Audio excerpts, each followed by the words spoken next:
আমাৰ সন্মিলনৰ মূল দাবী যিটো দাবীক লৈ আজিৰ পৰা ৩৮ বছৰ আগতে সন্মিলনটোৰ জন্ম লাভ কৰিছিল সেয়া হ'ল কলিতা জনগোষ্ঠীক ভাৰতীয় সংবিধানৰ অধীনত অনুসূচিত জনজাতি ঘোষণা কৰি সেই কলিতা অনুসূচিত জনজাতিক ভাৰতীয় সংবিধানৰ ৬ষ্ঠ অনুসূচিত অন্তৰ্ভুক্ত কৰিব লাগে। সেয়া আমাৰ মূল দাবী। আমাৰ সংবিধানত উল্লেখ আছে আৰু বিগত ৩৮ বছৰে আমি সেই মূল দাবী লৈয়ে আমাৰ সংগ্ৰাম অব্যাহত ৰাখিছোঁ। তদুপৰি শেহতীয়াভাৱে মিছন ভূমিপুত্ৰ, মিছন বসুন্ধৰা এইবিলাক চৰকাৰে যি আঁচনি উলিয়াইছে তাত আমাৰ জনগোষ্ঠীটোক অপমানসূচক কিছুমান নিয়ম কৰা আমাৰ পৰিলক্ষিত হৈছে। যেনে আমাৰ জনগোষ্ঠীৰ ব্যক্তিসকলে ভূমিৰ অধিকাৰৰ বাবে ৩টা প্ৰজন্মৰ নথি জমা দিয়াৰ নিয়ম কৰা হৈছে। তাৰ বিপৰীতে কিছুমান জনগোষ্ঠী যিবিলাক জনগোষ্ঠীক কোনদিনাখন এই ভূমিত আহি বসবাস কৰিবলৈ লৈছে আমি ক'ব পাৰোঁ, তেনেকুৱা জনগোষ্ঠীয়েও এটা প্ৰজন্মৰ নথি জমা দিলেই হয়।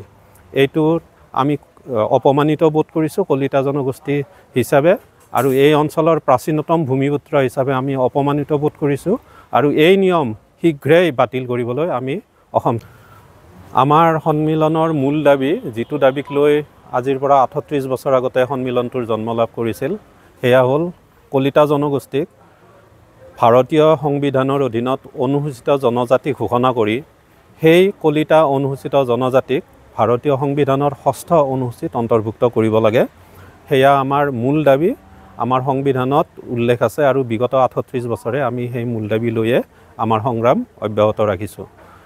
তদুপৰি শেহতীয়াভাৱে মিছন ভূমিপুত্ৰ, মিছন বসুন্ধৰা এইবিলাক চৰকাৰে যি আঁচনি উলিয়াইছে তাত আমাৰ জনগোষ্ঠীটোক অপমানসূচক কিছুমান নিয়ম কৰা আমাৰ পৰিলক্ষিত হৈছে। যেনে আমাৰ জনগোষ্ঠীৰ ব্যক্তিসকলে ভূমিৰ অধিকাৰৰ বাবে ৩টা প্ৰজন্মৰ নথি জমা দিয়াৰ নিয়ম কৰা হৈছে। তাৰ বিপৰীতে কিছুমান জনগোষ্ঠী যিবিলাক জনগোষ্ঠীক কোনদিনাখন এই ভূমিত আহি বসবাস কৰিবলৈ লৈছে আমি ক'ব পাৰোঁ, তেনেকুৱা জনগোষ্ঠীয়েও এটা প্ৰজন্মৰ নথি জমা দিলেই হয়।